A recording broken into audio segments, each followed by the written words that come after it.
ുള്ളൂ. അത് നമ്മുടെ റോൾ മോഡലായ മുത്ത് മുസ്തഫയുടെ മറുപടിയാണ്. അതെന്താണ്? ലാ തസ്ഹബ് ഇല്ലാ മുഅ്മിനാ, സത്യവിശ്വാസിയോടല്ലാതെ നീ കൂട്ടുകൂടരുത്.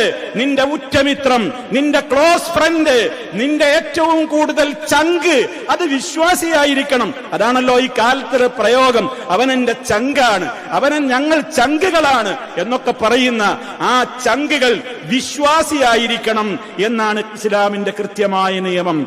എന്തേ കാരണം?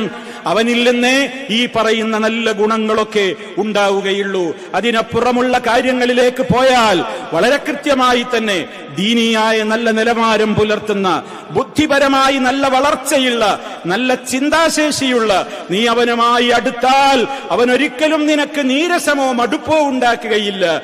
നീ അവനിൽ നിന്ന് അകന്നാൽ അവൻ നിന്റെ ഗീബത്ത് പറയാനോ നിനക്ക് പാരപണിയാനോ നിനക്കുണ്ടാകുന്ന ഏതെങ്കിലും അനുഗ്രഹങ്ങള് ഇല്ലായ്മ ചെയ്യുവാനോ ഒന്നും അവൻ ശ്രമിക്കാതെ അവൻ നിന്റെ കൂടെ തന്നെ ഉണ്ടാകും. നീ അടുത്താണെങ്കിലും അകലെയാണെങ്കിലും. നീ അവനോട് വല്ല സഹായവും സന്നിഗ്ധ ഘട്ടങ്ങളിൽ തേടിയാൽ അവനുള്ളതുപോലെ നിന്നെ സഹായിക്കാതിരിക്കില്ല.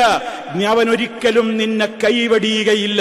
കാരണം അതാണ് ഇസ്ലാമിന്റെ അധ്യായം. മുത്ത് മുസ്തഫ പഠിപ്പിച്ചു, ഖൈറുൽ അസ്ഹാബി ഇൻദല്ലാഹ്, അല്ലാഹുവിന്റെ അടുക്കൽ ഏറ്റവും നല്ല കൂട്ടുകാരൻ റബ്ബിന്റെ കൂടെ, റബ്ബിന്റെ അടുക്കലേക്ക്, അള്ളാഹുവിന്റെ അടുക്കലേക്ക് ഉന്നതമായ പദവിയിലെത്തുന്ന കൂട്ടുകാരൻ ആരാണ്?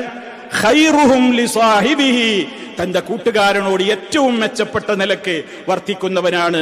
അതുകൊണ്ട് സത്യവാനായ ഒരു കൂട്ടുകാരനെ ഇസ്ലാം ഉപമിച്ചിട്ടുള്ളത് ഒരനുഗ്രഹീതമായ വൃക്ഷം പോലെയാണ്. നല്ല ഒരു വൃക്ഷം, അതിൽ നിന്ന് നമുക്ക് തണലും കിട്ടും, അതിൻ്റെതായ ഫലങ്ങളും നമുക്ക് ആസ്വദിക്കാം. ചീത്ത കൂട്ടുകാരനാണെങ്കിലോ വാക്കാലും പ്രവൃത്തിയാലും ഒക്കെ നമ്മെ ദുഷിപ്പിക്കും, നമ്മുടെ സമയം കളയും, നമ്മുടെ ആരോഗ്യത്തെ നശിപ്പിക്കും, നമ്മുടെ ആയുസ്സിനെ തകർത്ത് കളയും അവൻ. കാരണം ആ വിധത്തിലുള്ള കൃത്യമായ ഒരു അജണ്ടയുമായിട്ടായിരിക്കും അവനെപ്പോഴും നടന്നുകൊണ്ടിരിക്കുക. കാരണം അവന്റെ സഹചാരി ശൈത്താനാണ്. ശൈത്താന്റെ